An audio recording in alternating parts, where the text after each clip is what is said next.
Chapter 1: Introduction to Cursed Objects.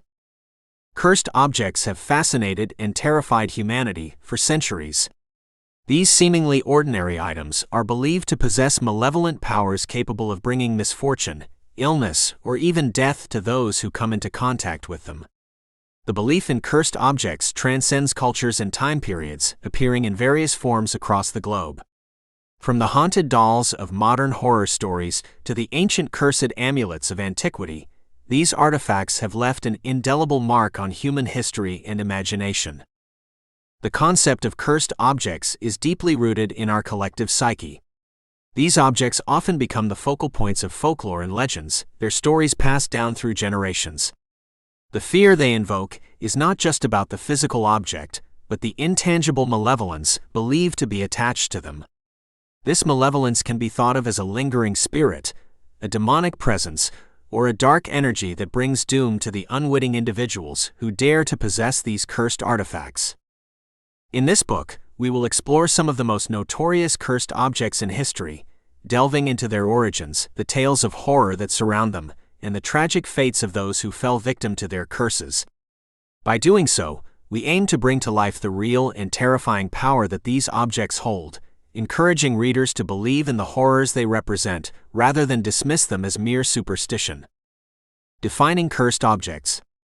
What qualifies an object as cursed? A cursed object is typically an item believed to have a supernatural force attached to it, which brings harm or misfortune to its owner.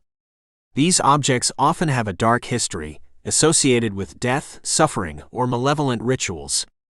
The common characteristics of cursed objects include mysterious origins. Many cursed objects have obscure or sinister origins.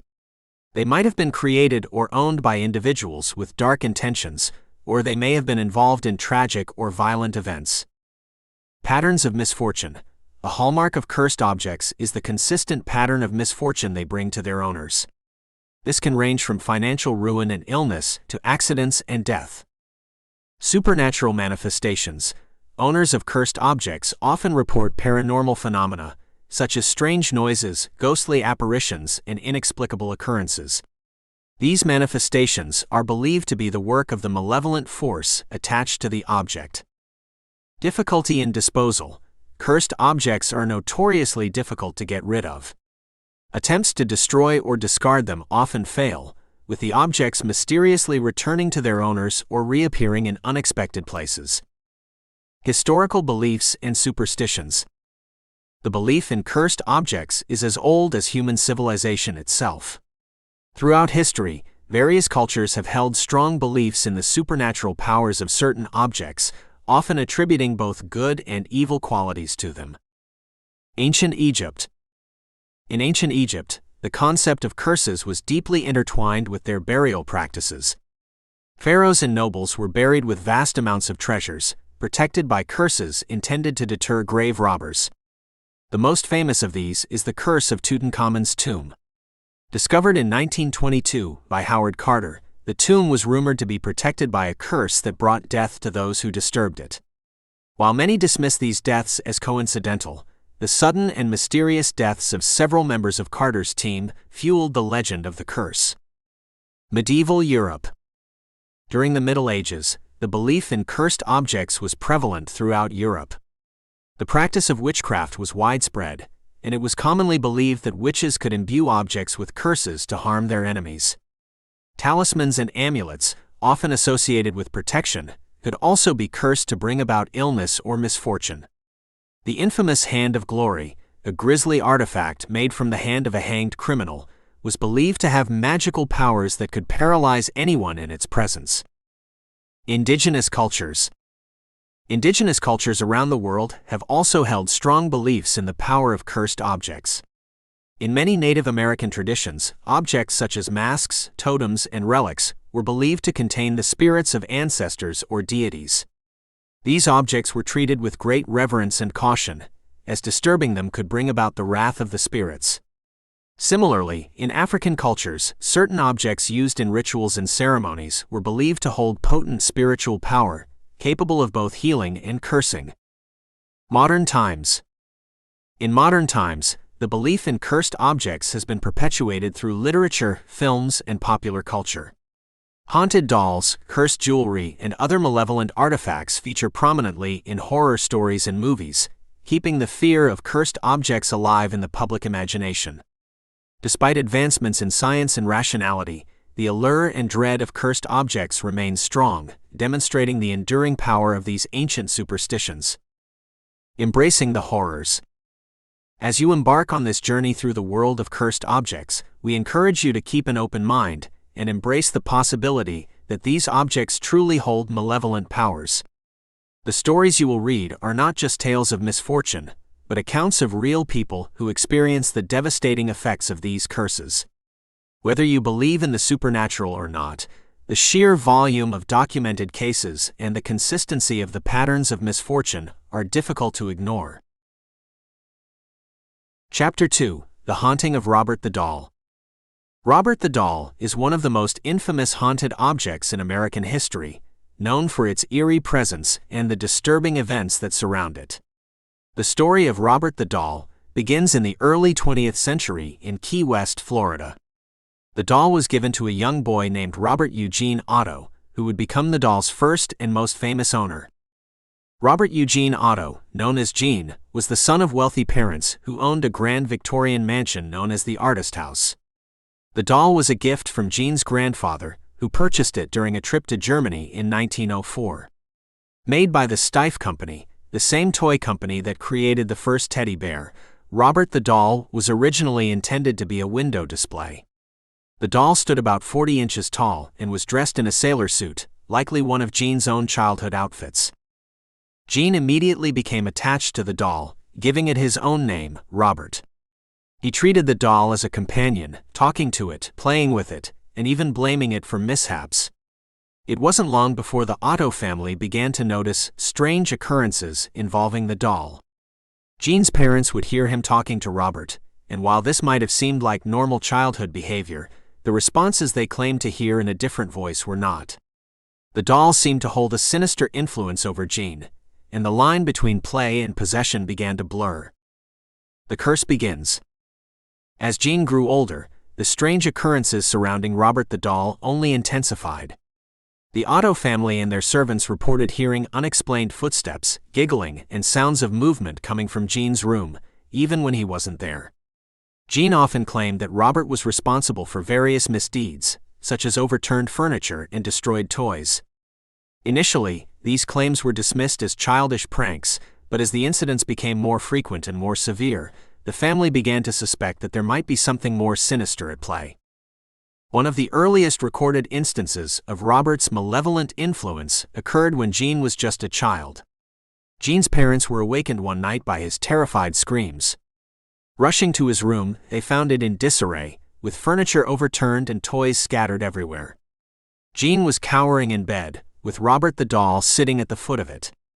Gene's explanation was that Robert had caused the chaos, insisting that the doll was alive and had acted on its own. As time went on, the misfortunes associated with Robert the Doll extended beyond Gene and his immediate family. Friends and visitors to the Otto household reported feeling uneasy around the doll, claiming that its expression would change and its eyes would follow them around the room. Servants left the house in fear, citing incidents where they felt the doll was threatening them. The Otto family was increasingly isolated due to the doll's malevolent presence, which seemed to have an unexplainable hold over their lives. Testimonies of terror. Numerous first-hand accounts from individuals who encountered Robert the Doll have contributed to its notorious reputation. These testimonies paint a chilling picture of a seemingly innocent toy that possesses a dark and malevolent spirit. One of the most well-known stories comes from Myrtle Reuter, the woman who owned the house after Gene Otto's death. Reuter acquired the doll and kept it for 2 decades before donating it to the Fort East Martello Museum in Key West. During her ownership, Reuter and her family experienced a series of inexplicable and frightening events. She reported that the doll would change positions on its own, and that she would hear footsteps and giggling when no one else was around. Reuter's children were terrified of the doll, insisting that it moved and spoke to them. Despite her skepticism, Reuter eventually came to believe that the doll was indeed haunted, and decided to rid herself of it by donating it to the museum. Another compelling testimony comes from a museum employee named Malcolm Ross, who recounted his unsettling experience with Robert the doll. Ross, a seasoned skeptic of the paranormal, decided to investigate the doll after hearing numerous stories from visitors and colleagues. During his investigation, Ross claimed to have witnessed the doll's expression change right before his eyes, from a neutral look to one of malevolent glee. He also reported feeling an overwhelming sense of dread and being watched, which only intensified the longer he stayed in the doll's presence. Ross's experience was so disturbing that he became convinced of the doll's malevolent nature, despite his initial skepticism. Visitors to the Fort East Martello Museum have also reported strange and inexplicable occurrences after encountering Robert the doll. Many have claimed that taking photographs without asking the doll's permission results in technical failures, with cameras malfunctioning and photos appearing distorted or blank. Some visitors have sent letters to the museum, apologizing to Robert for not respecting him and recounting the misfortunes that befell them afterward, such as car accidents, illnesses, and financial troubles. These letters, which now number in the hundreds, are displayed near Robert's exhibit, serving as a testament to the doll's enduring and terrifying influence. Current status. Today, Robert the doll resides at the Fort East Martello Museum in Key West, Florida, where he remains one of the museum's most popular and unsettling exhibits. Encased in a glass display, Robert continues to draw crowds of curious visitors and paranormal enthusiasts who are eager to see the infamous doll for themselves. Despite the protective measures taken by the museum, Robert's malevolent influence has not waned. Museum staff report that the area around Robert's exhibit often feels colder than the rest of the museum, and some have experienced feelings of unease and dread while working near the doll. The museum has implemented strict guidelines for interacting with Robert, including asking for his permission before taking photographs and treating him with respect. These guidelines are based on the numerous accounts of misfortune that have befallen those who have disrespected the doll. In recent years, Robert's legend has grown even further, thanks in part to media coverage and the internet. He has been featured on various television shows, podcasts, and documentaries, solidifying his status as one of the most haunted dolls in the world. Paranormal investigators and enthusiasts continue to flock to the museum, hoping to capture evidence of Robert's supernatural abilities. One particularly chilling aspect of Robert's continued influence is the sheer number of letters he receives from people who have experienced misfortunes after encountering him. These letters, which range from heartfelt apologies to desperate pleas for forgiveness, are a stark reminder of the doll's enduring power. Many of the letters detail personal tragedies and inexplicable events that occurred after the authors visited the museum or disrespected the doll in some way. These letters are carefully preserved and displayed by the museum, adding to the eerie atmosphere surrounding Robert. Despite the precautions and respect shown to Robert, his malevolent influence continues to affect those who encounter him. Visitors have reported experiencing nightmares, sudden illnesses, and accidents after visiting the museum. Some have even claimed to feel a sense of being watched long after they have left the museum, attributing the sensation to Robert's lingering presence. In addition to the letters, the museum also receives numerous items and offerings intended to appease the doll. These offerings, which include toys, candy, and coins, are placed near Robert's display as a gesture of goodwill. While the effectiveness of these offerings is debatable, they serve as a testament to the fear and reverence that Robert continues to inspire. Robert the doll's current status as a museum exhibit does little to diminish his eerie presence and the terror he inspires. The countless stories of misfortune, the letters of apology, and the offerings left by visitors all contribute to the doll's enduring legacy as a malevolent force. As long as Robert the doll remains on display, the legend of his curse will continue to grow, drawing in those who are brave enough, or perhaps foolish enough, to confront him. The story of Robert the doll serves as a powerful reminder of the potential malevolence that can be attached to seemingly innocent objects. Whether one believes in the supernatural or not, The sheer volume of accounts and the consistency of the experiences associated with Robert suggest that there is something deeply unsettling about this doll. As we continue to explore the world of cursed objects, Robert the doll stands out as a prime example of the terror that these artifacts can bring into our lives. Chapter 3: The Hope Diamond, Beauty and Misfortune. Historical origins. The story of the Hope Diamond begins in the 17th century, in the dazzling and mysterious mines of India. The diamond, originally known as the Tavernier Blue, was a staggering 112-carat gem with an unusual deep blue color. This extraordinary stone was discovered in the Kalore mine in Golconda, a region renowned for producing some of the world's most famous diamonds. The Tavernier Blue was named after Jean-Baptiste Tavernier, a French gem merchant and traveler who acquired the diamond during one of his voyages to India. Tavernier brought the diamond back to France in 1668, where it was purchased by King Louis XIV. The king had the stone recut to enhance its brilliance and beauty, reducing it to 67.1 carats and renaming it the French Blue. This exquisite diamond was set into a pendant and became part of the French crown jewels, symbolizing the wealth and power of the French monarchy. However, the stone's beauty belied the dark history that would soon follow it. The French Blue remained in the royal treasury until the French Revolution. In 1792, during the chaos of the Revolution, the crown jewels were stolen. Among the missing treasures was the French Blue, which disappeared from history for over 2 decades.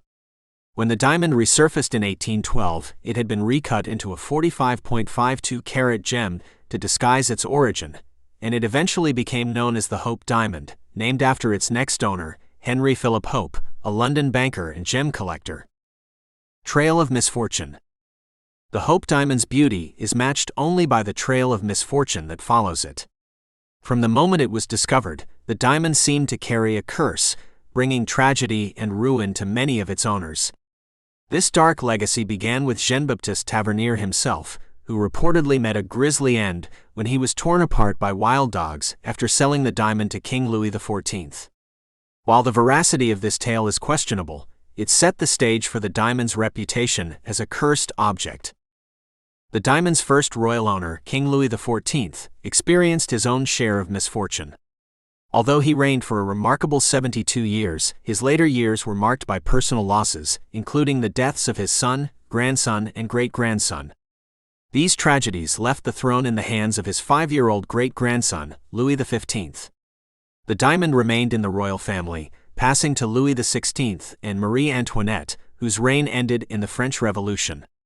Both were executed by guillotine, and the diamond disappeared amidst the upheaval.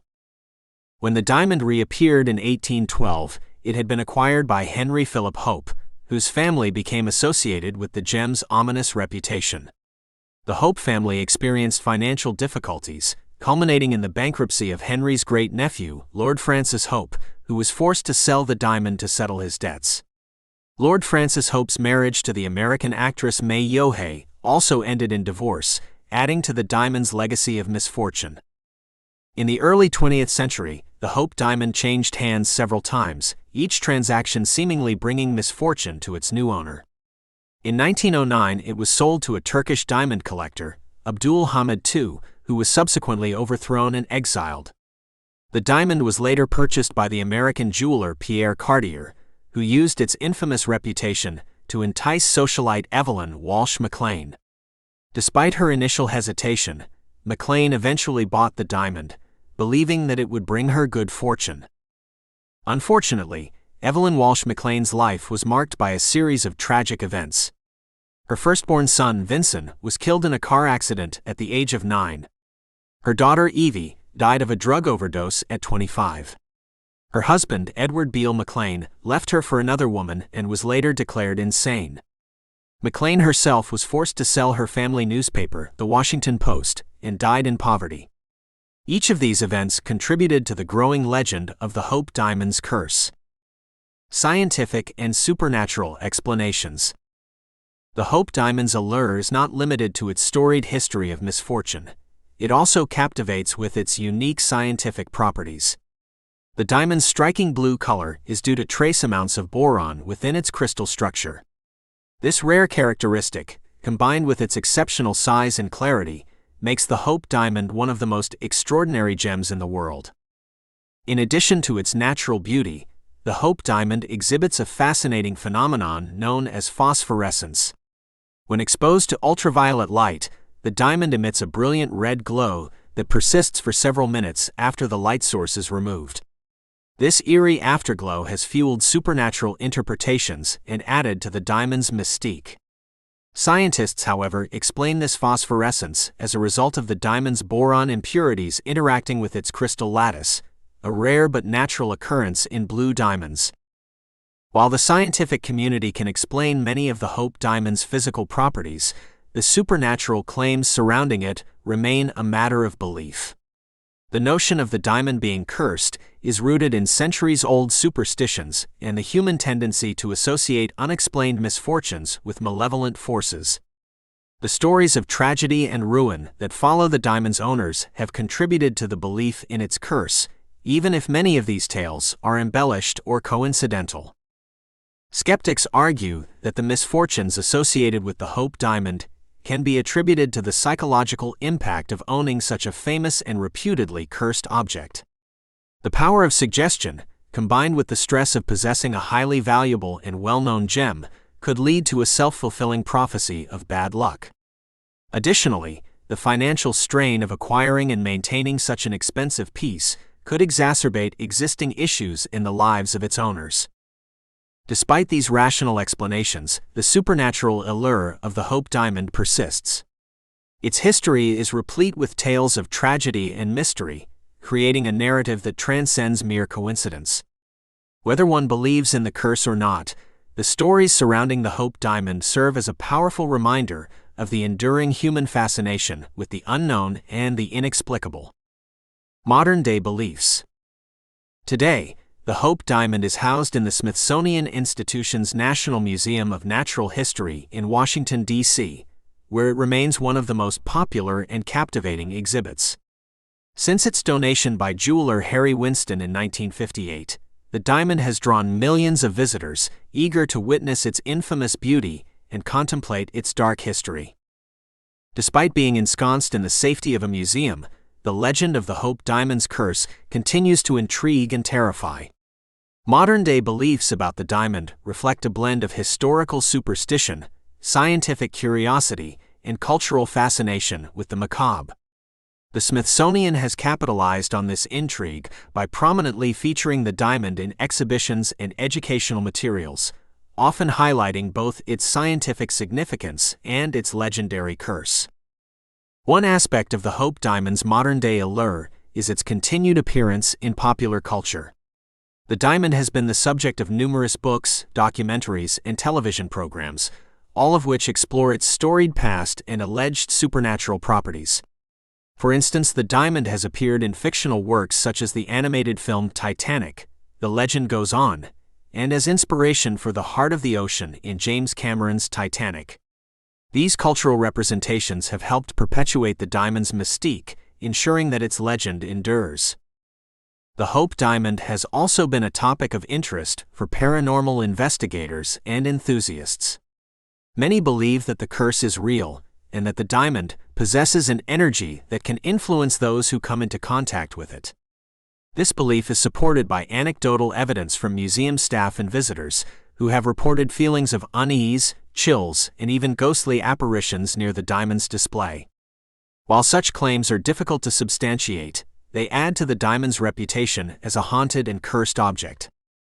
In addition to its role in popular culture and paranormal lore, the Hope Diamond serves as a powerful symbol of the human fascination with wealth, beauty, and the supernatural. Its journey from the mines of India to the halls of the Smithsonian is a tale of intrigue, ambition, and tragedy, reflecting the broader human experience with the unknown and the uncontrollable. The diamond's history is a testament to the lengths people will go to acquire and possess something so extraordinary, even at the risk of incurring a deadly curse. The Smithsonian has embraced the diamond's dual nature, presenting it as both a marvel of geology and a relic of myth. Educational programs and exhibitions often include information about the diamond's geological properties, such as its rare blue color and phosphorescent glow, alongside stories of its cursed past. This balanced approach allows visitors to appreciate the diamond's scientific significance while also engaging with the more fantastical aspects of its legend. Interestingly, the museum's careful handling of the Hope Diamond and its lore has also influenced public perception. By treating the curse as part of the diamond's rich history, rather than dismissing it outright, the Smithsonian has validated the stories and experiences of those who believe in its supernatural powers. This respectful acknowledgement has helped maintain the diamond's status as an object of fear and fascination, drawing in visitors from around the world. Moreover, the Hope Diamond continues to be a source of inspiration for artists, writers, and creators who are captivated by its beauty and dark legacy. Its story has been reimagined in countless ways, from horror novels to jewelry designs, each new iteration adding to the diamond's mystique. This ongoing cultural production ensures that the Hope Diamond's legend will continue to evolve and captivate future generations. In the realm of academia, the Hope Diamond has also sparked discussions about the interplay between science and superstition. Scholars in fields such as anthropology, history, and folklore study the diamond as a case study in how myths and legends form and persist. These academic inquiries delve into the psychological and socio-cultural factors that contribute to the enduring belief in curses and supernatural forces, offering insights into the human propensity for storytelling and meaning-making. Furthermore, the Hope Diamond's presence in the Smithsonian has provided a unique opportunity for scientific research. The diamond has been subjected to various studies, including spectral analysis and advanced imaging techniques, to better understand its composition and properties. These scientific endeavors not only enhance our knowledge of this particular gem, but also contribute to the broader field of mineralogy and gemology. As the Hope Diamond continues to enchant and unsettle those who encounter it, its legacy as a cursed object remains firmly entrenched in the public imagination. Whether viewed as a geological marvel, a relic of a bygone era, or a harbinger of misfortune, the diamond's story is a powerful reminder of the enduring allure of the mysterious and the unknown. Chapter 4: The Diic Box, a Portal to Evil. Discovery and History.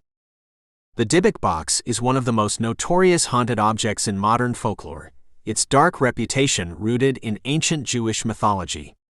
The term Diic comes from the Hebrew word dibik, which means to cling. In Jewish folklore, a Diic is a malicious spirit believed to be the dislocated soul of a deceased person.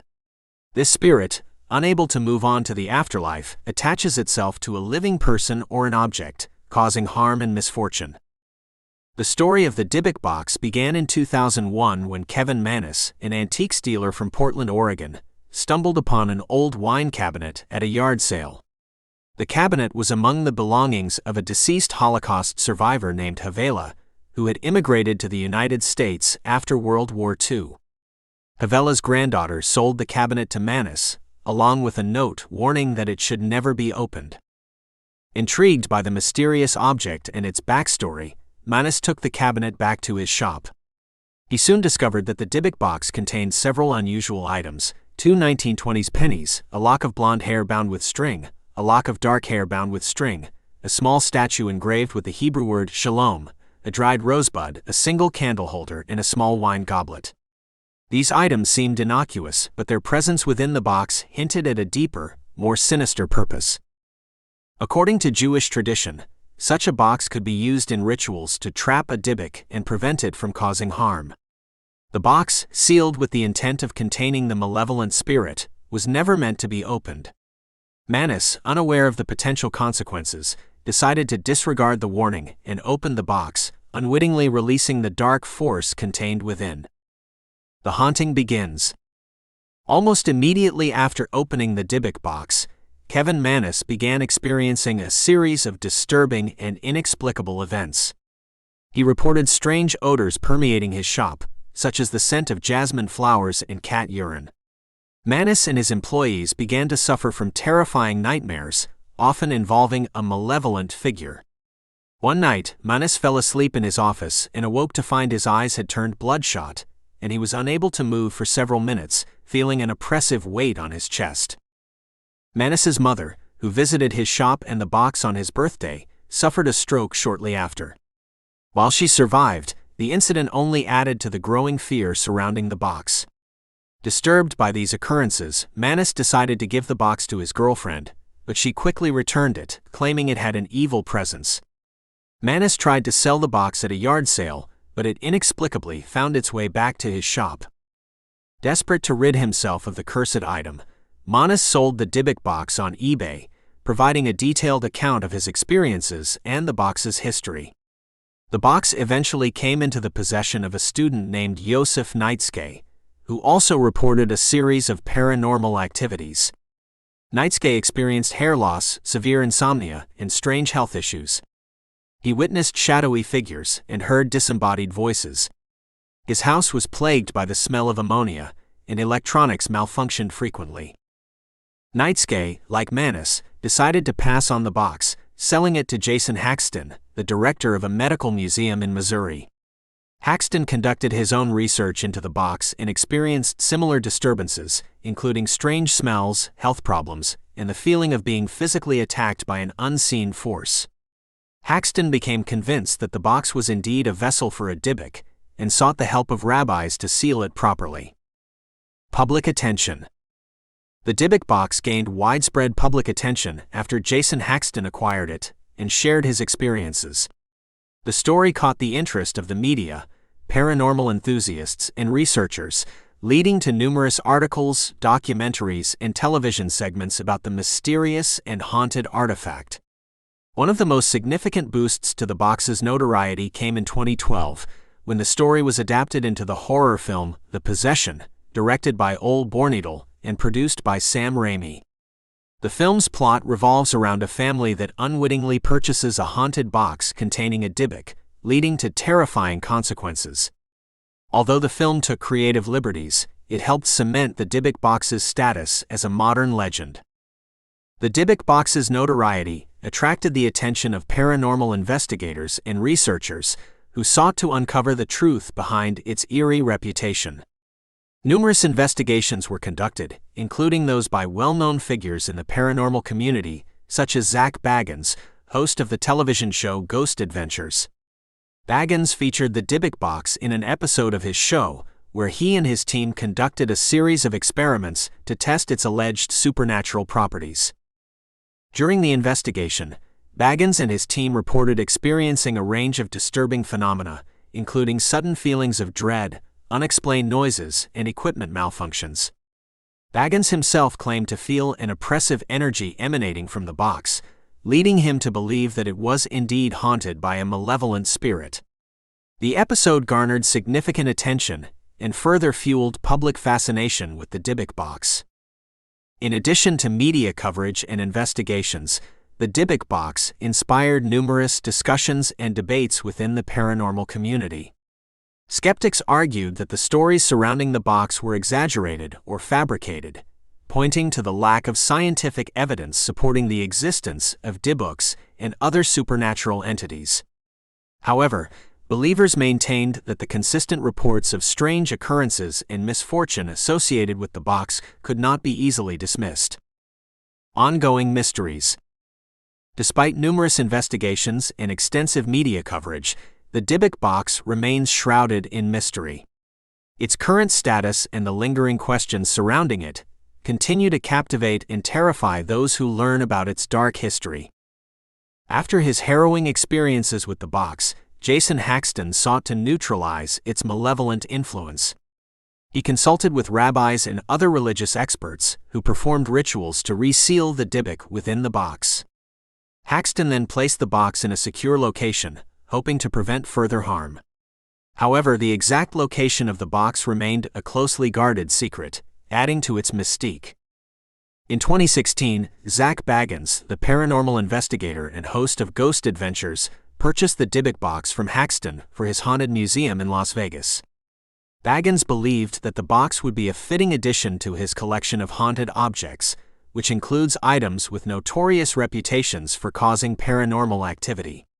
Since acquiring the box, Bagans has displayed it in a specially designed exhibit, complete with warning signs and protective measures to safeguard visitors. Despite these precautions, the Diic Box continues to be a source of fear and fascination. Visitors to Bagan's Haunted Museum have reported a range of unsettling experiences, from sudden feelings of nausea and dizziness to seeing shadowy figures and hearing disembodied voices.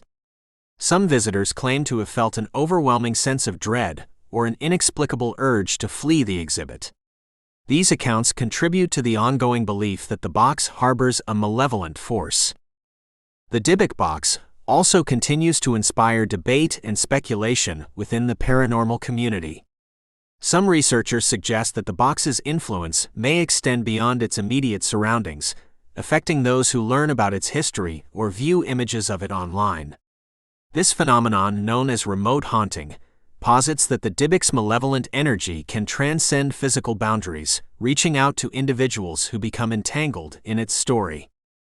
Despite the numerous accounts of paranormal activity and misfortune associated with the Diic Box, there is no definitive scientific explanation for the phenomena. Skeptics argue that the experiences reported by the box's owners and visitors can be attributed to psychological factors such as the power of suggestion, confirmation bias, and the human tendency to find patterns in random events. They contend that the box's reputation as a cursed object may create a self-fulfilling prophecy, leading individuals to interpret ordinary occurrences as supernatural in nature. Nevertheless, the Diic Box's enduring mystery and the consistency of the reported phenomena make it difficult to dismiss entirely. The stories of those who have encountered the box, combined with its historical and cultural significance, create a compelling narrative that continues to captivate the public imagination. In recent years, the Diic Box has also become a subject of academic interest. Scholars in fields such as anthropology, folklore, and religious studies have examined the box's history and the cultural beliefs that surround it. These studies offer valuable insights into the ways in which myths and legends are constructed and perpetuated, as well as the role of material objects in shaping human experiences of the supernatural. Despite these scholarly efforts, many questions about the Diic Box remain unanswered. What is the true nature of the Diic said to be contained within the box? How did the box's original owner Havela come to possess it, and what rituals were performed to trap the spirit inside? Is the box's malevolent influence a result of genuine supernatural forces, or is it a product of human psychology and cultural storytelling? As the Diic Box continues to be displayed at Zach Bagans' Haunted Museum, it remains a focal point for those seeking to understand the mysteries of the paranormal. Whether viewed as a genuine portal to evil or a powerful symbol of human fear and belief, the Diic Box stands as a testament to the enduring allure of the unknown. Chapter 5: Annabelle, the infamous haunted doll. Origins and acquisition. The story of Annabelle, one of the most infamous haunted dolls in history, begins in the early 1970s. The doll, a seemingly innocuous Raggedy Ann toy, was given as a birthday present to a young nursing student named Donna by her mother. Donna lived in a small apartment with her roommate, Angie, another nursing student. At first, Annabelle appeared to be nothing more than a cute, nostalgic toy, but it wasn't long before the doll's sinister nature began to reveal itself. Shortly after receiving the doll, Donna and Angie noticed that Annabelle would appear in different positions and locations around their apartment. What started as subtle changes, like the doll's arms being crossed or its legs being uncrossed, soon escalated to the doll being found in entirely different rooms. Donna would place the doll on her bed before leaving for the day, only to come home and find it sitting on the couch in the living room. These inexplicable movements unsettled the young women, but they initially dismissed them as pranks or the result of forgetfulness. However, the strange occurrences did not stop with Annabelle's movements. The roommates began to find notes written on parchment paper, which neither of them kept in the apartment. The notes, written in a child's handwriting, contained messages like, "Help us" and "Help Lou." Lou was a friend of Donna and Angie, who had been particularly vocal about his dislike for the doll, feeling an ominous presence whenever he was near it. As the activity escalated, Donna and Angie grew increasingly frightened. One night, Donna came home to find what appeared to be blood on Annabelle's hands and chest. Terrified, the roommates decided to seek help. They contacted a medium, who conducted a séance, and revealed that the spirit of a young girl named Annabelle Higgins was inhabiting the doll. According to the medium, Annabelle had died tragically on the land where their apartment complex now stood, and felt comforted by Donna and Angie. Feeling sympathetic, the roommates allowed the spirit to stay in the doll, believing it to be harmless. This decision would soon prove to be a grave mistake. Warren investigations.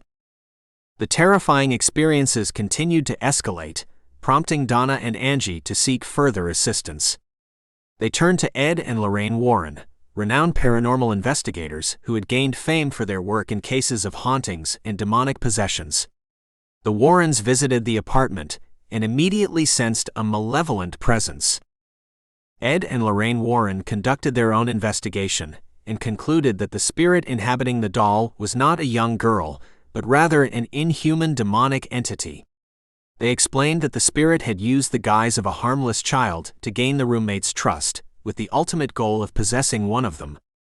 The Warrens believed that the entity's intent was to create chaos and suffering. The Warrens performed a series of prayers and rituals to cleanse the apartment and remove the demonic entity from the doll. They took Annabelle with them, deeming it too dangerous to leave in the hands of Donna and Angie. Despite their efforts, the malevolent presence attached to the doll did not dissipate easily. Once in the Warrens' possession, Annabelle was placed in their occult museum, a room in their home where they kept various haunted and cursed objects they had collected over the years. The doll was secured in a specially made glass case, and a sign was placed on it that read, "Warning, positively do not open." The Warrens continued to perform blessings and prayers over the doll to contain the evil within it. Encounters with evil. Annabelle's dark influence did not cease with her confinement to the glass case. Over the years, numerous accounts of encounters with the doll have emerged, each adding to her fearsome reputation.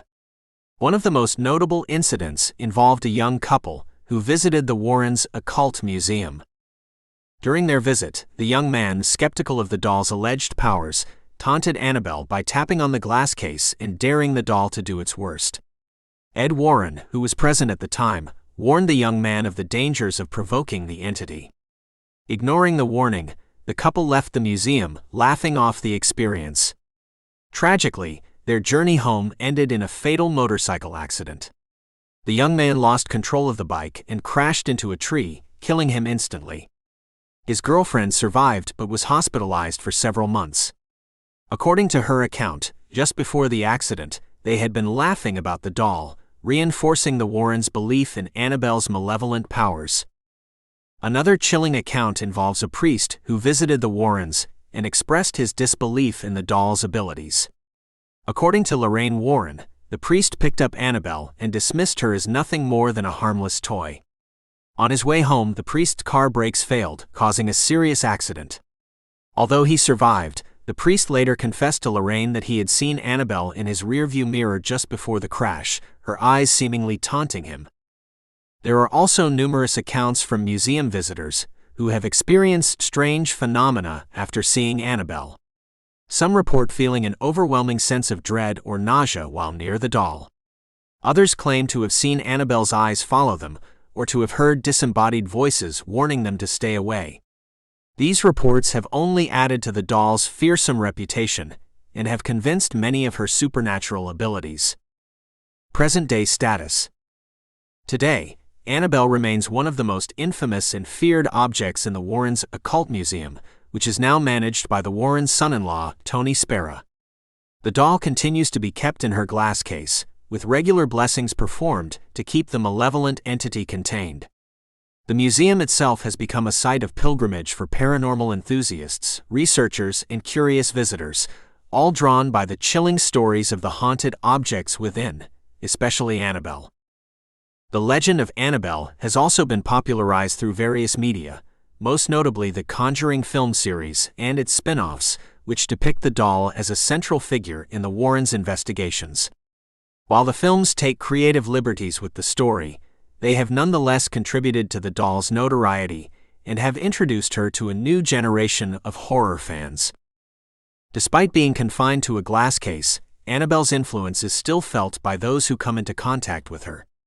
Tony Spera has reported that the doll continues to exhibit signs of paranormal activity, such as unexplained movements within the case and temperature fluctuations. Visitors to the museum often leave with a sense of unease, and some have even claimed to experience misfortunes after their visit, reinforcing the belief that Annabelle's curse extends beyond her physical confines. The ongoing fascination with Annabelle has also sparked debates within the paranormal community. Some skeptics argue that the stories surrounding the doll are exaggerated or fabricated, pointing to the lack of concrete evidence supporting the existence of demonic entities. They suggest that the fear and psychological stress induced by the doll's reputation could lead to self-fulfilling prophecies of bad luck and misfortune. However, believers maintain that the consistency of the accounts and the personal testimonies of those who have experienced Annabelle's curse cannot be easily dismissed. The Warrens' extensive documentation of their encounters with the doll, combined with the numerous reports from visitors, suggest that there is more to Annabelle than meets the eye. Whether viewed as a genuine malevolent force or a powerful psychological trigger, Annabelle remains a potent symbol of the supernatural and the unknown. As the Warrens' legacy continues through the work of their family and the ongoing interest in their investigations, Annabelle's story serves as a reminder of the thin veil between the physical world and the realm of the supernatural. The doll's continued presence in the occult museum stands as a testament to the enduring power of belief and the mysteries that still elude our understanding. Chapter 6: The Basano Vase, a Wedding Gift of Death. Legend and Creation. The Basano Vase is one of the lesser-known but equally terrifying cursed objects, its origins shrouded in mystery and tragedy. According to legend, the vase was created in the 15th century in a small village near Napoli, Italy. The vase, made of silver and intricately designed, was a wedding gift for a young bride on the eve of her wedding. The exact origins of the vase's creation are unclear, but it was crafted with great care and adorned with detailed engravings, making it a valuable and cherished item. The legend begins with the tragic story of the young bride who received the vase. On her wedding night, just before the ceremony, the bride was found lifeless, clutching the vase tightly in her hands. Her sudden and mysterious death cast a dark shadow over what should have been a joyous occasion. The family, stricken with grief and shock, buried the bride with the vase as a symbol of her lost dreams and unfulfilled life. However, this was only the beginning of the vase's dark history. The story goes that soon after the bride's burial, the vase was exhumed and returned to the family, who believed that the object had absorbed the young bride's spirit and anger. The vase was subsequently passed down through the family, but it seemed to bring nothing but misfortune and death to its possessors. Over the centuries, the vase acquired a fearsome reputation as a harbinger of death, its beauty overshadowed by the curse it carried. Trail of Death. The Basano Vase's trail of death is both extensive and chilling. From the moment it was unearthed from the young bride's grave, the vase seemed to carry a malevolent force that brought tragedy to all who possessed it. Each new owner met with an untimely and often inexplicable death, further solidifying the vase's reputation as a cursed object. The first recorded death after the bride's was that of her cousin, who inherited the vase. He was a healthy young man with no known illnesses, yet he fell ill suddenly and died within days of taking possession of the vase. The family, now deeply suspicious of the object, attempted to rid themselves of it by giving it to a local priest. The priest, understanding the vase's dark history, refused to accept it and warned the family to bury it far away. Despite the priest's warnings, the vase continued to change hands, each new owner falling victim to its curse. One of the most notable cases was that of a local nobleman who acquired the vase as a gift. Shortly after receiving it, he was struck down by a mysterious and severe illness that left doctors baffled. His death added to the growing list of victims and further fueled the legend of the Basano Vase. In the 18th century, the vase came into the possession of a wealthy merchant who believed he could break the curse. He consulted various experts, including alchemists and mystics, but to no avail. The merchant died suddenly, leaving his family in ruins. The vase was then passed on to a series of unfortunate owners, each meeting a grim fate soon after acquiring it. These included a succession of wealthy and prominent individuals, all of whom were struck down by sudden illnesses or accidents. The vase's dark influence was not limited to individuals, but also seemed to affect entire households. Families who owned the vase experienced a series of tragic events, including fires, financial ruin, and mysterious deaths. The curse appeared relentless and inescapable, striking down anyone who dared to possess the vase. Attempts to dispose. As the legend of the Basano Vase grew, so did efforts to rid the world of its malevolent presence. Various owners attempted to dispose of the vase in hopes of ending the curse, but these attempts often met with failure, and the vase inexplicably returned. One of the earliest documented attempts to dispose of the vase involved a family who buried it deep within their garden. Despite their efforts, the vase reappeared in their home within days, seemingly undisturbed and unscathed. This incident only heightened the family's fear, and they eventually decided to sell the property and move away, leaving the vase behind. Another notable attempt occurred in the 19th century when a wealthy collector decided to melt the vase down, believing that destroying it would break the curse. However, before he could carry out his plan, he was found dead under mysterious circumstances, the vase intact beside him. This incident added to the vase's fearsome reputation, reinforcing the belief that it could not be destroyed by conventional means. In the early 20th century, the vase was donated to a museum in an attempt to distance it from individual ownership and hopefully contain its curse. However, the museum staff soon began to experience a series of strange and unfortunate events. Exhibits were inexplicably damaged, and several staff members reported feeling an oppressive presence when near the vase. Fearing the vase's influence, the museum eventually decided to remove it from display and place it in storage. Despite these efforts, the vase continued to resurface. It was eventually sold at auction, where it found its way into the hands of private collectors, each of whom met with untimely deaths. The pattern of misfortune seemed unbreakable, and the vase's reputation as a cursed object only grew. Modern-day fate. Today, the Basano vase remains a subject of fascination and fear. Its exact whereabouts are shrouded in mystery, but it is believed to be in the possession of a private collector who has taken extreme measures to contain its malevolent influence. Reports suggest that the vase is kept in a specially constructed container, designed to prevent anyone from touching or disturbing it. The vase's legend continues to captivate those who hear its story. Paranormal researchers and enthusiasts have sought to uncover more about its history and the source of its curse. Some believe that the spirit of the young bride still lingers within the vase, her anger and sorrow manifesting as a malevolent force. Others speculate that the vase may be imbued with a darker, more ancient power, possibly tied to the rituals or beliefs of its creators. Despite its current confinement, the vase's impact remains palpable. Stories persist of those who have come into contact with it, even indirectly, experiencing sudden misfortunes or feelings of dread. The legend of the Basano Vase has been featured in various media, including books, documentaries, and television shows, further cementing its status as one of the most feared and mysterious cursed objects. The ongoing fascination with the Basano Vase also raises questions about the nature of curses and the power of belief. While skeptics argue that the deaths and misfortunes associated with the vase can be attributed to coincidence or natural causes, the consistency and frequency of these events suggests something more sinister at work. The vase serves as a potent reminder of the enduring human belief in the supernatural and the ways in which fear and legend can shape our perceptions of reality. In recent years, there have been renewed efforts to study the Basano Vase and its effects. Paranormal investigators have sought to document and analyze the vase's history, hoping to uncover clues that might explain its malevolent influence. Some researchers have even proposed conducting scientific tests to determine if there are any physical properties of the vase that could contribute to the reported phenomena. Despite these efforts, the mystery of the Basano Vase remains unsolved.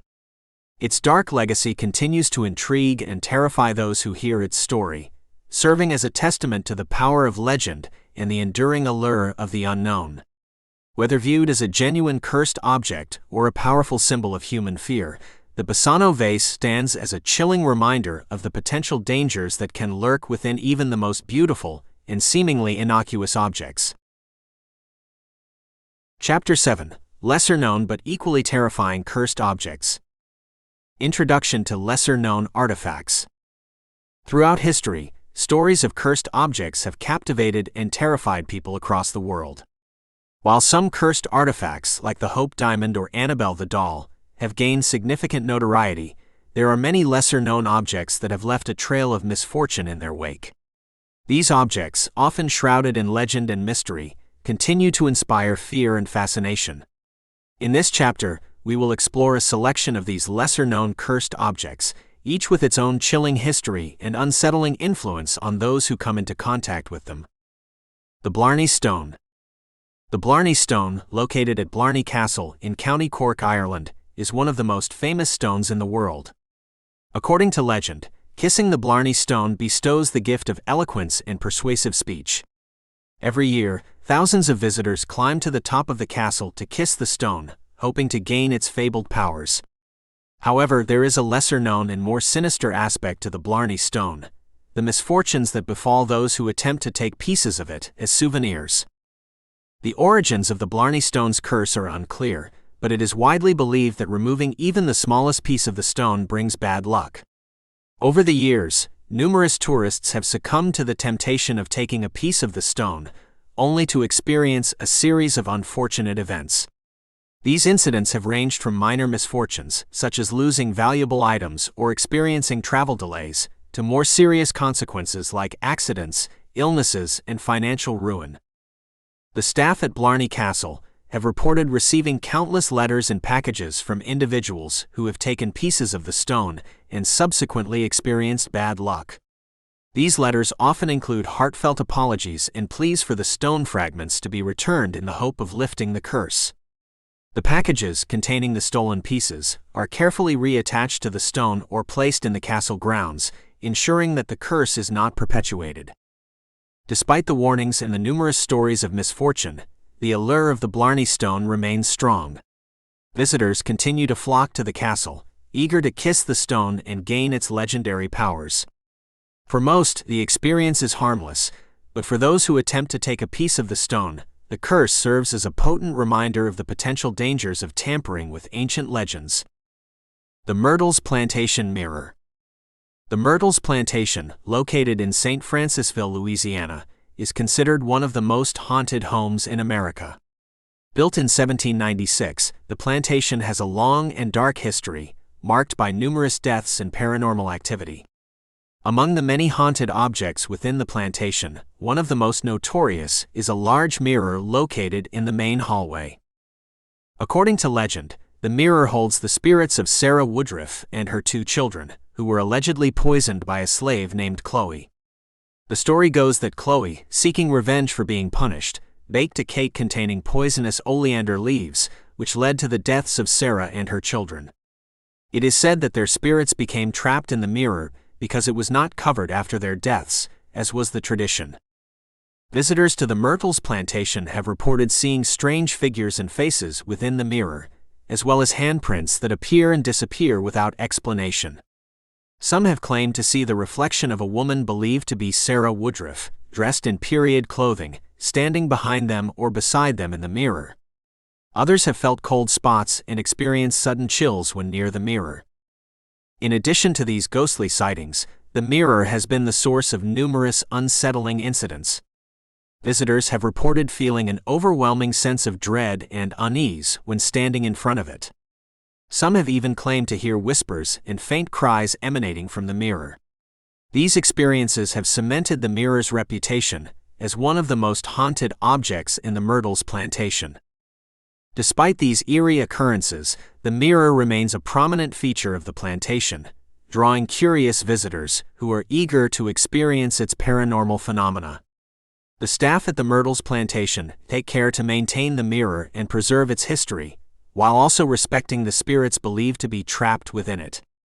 For those who believe in the supernatural, the mirror serves as a powerful reminder of the lingering presence of the past. The Women from Lem's Statue. The Women from Lem's Statue, also known as the Goddess of Death, is an ancient artifact that has earned a fearsome reputation for bringing death and misfortune to those who possess it. The statue, which dates back to around 3500 BCE, was discovered in Lem, Cyprus, and is believed to represent a fertility goddess. Carved from limestone, the statue depicts a female figure with exaggerated features and a haunting expression. The statue first came to public attention in the early 20th century when it was acquired by Lord Elfont, a British archaeologist. Shortly after taking possession of the statue, Lord Elfont and his family began to experience a series of tragedies. Within 6 years, all 7 members of the Elfont family had died under mysterious circumstances. The cause of their deaths was never determined, but the statue was suspected to be the source of their misfortune. The statue changed hands several times after the Elfont family's demise, and each new owner met with a similar fate. Ivor Minucci, who acquired the statue next, died along with his entire family within 4 years. The statue then passed to a third owner, Lord Thompson Noel, whose family also perished under mysterious circumstances within a few years. By this point, the statue had earned the nickname the Goddess of Death, and its reputation as a cursed object was firmly established. In an attempt to break the curse, the statue was donated to the Royal Scottish Museum in Edinburgh. However, the museum staff soon began to experience strange and unsettling events. Several employees reported feeling an oppressive presence near the statue, and there were incidents of unexplained accidents and illnesses among the staff. Despite these occurrences, the museum continued to display the statue, recognizing its historical significance and the public's fascination with its dark history. The Women from Lem's statue remains in the museum to this day, drawing visitors who are intrigued by its eerie reputation. While skeptics dismiss the stories as coincidence, the consistent pattern of misfortune associated with the statue cannot be easily ignored.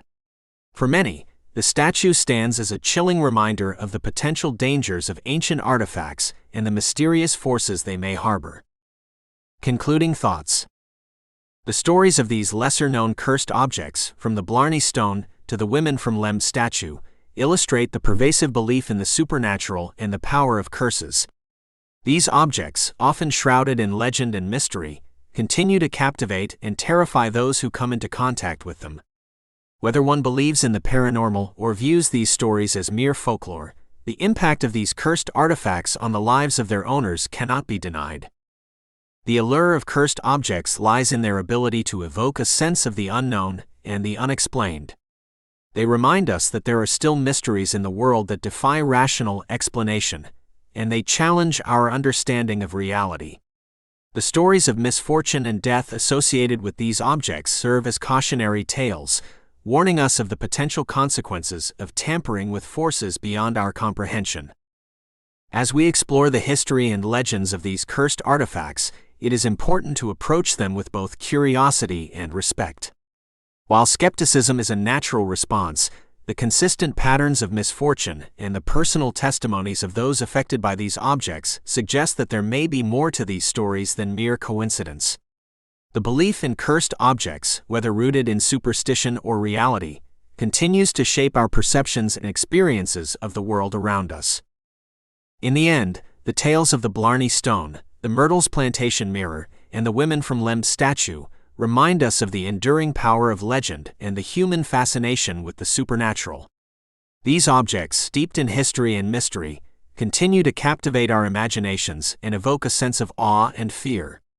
Whether we believe in their curses or not, their stories serve as a testament to the enduring allure of the unknown and the mysteries that still elude our understanding.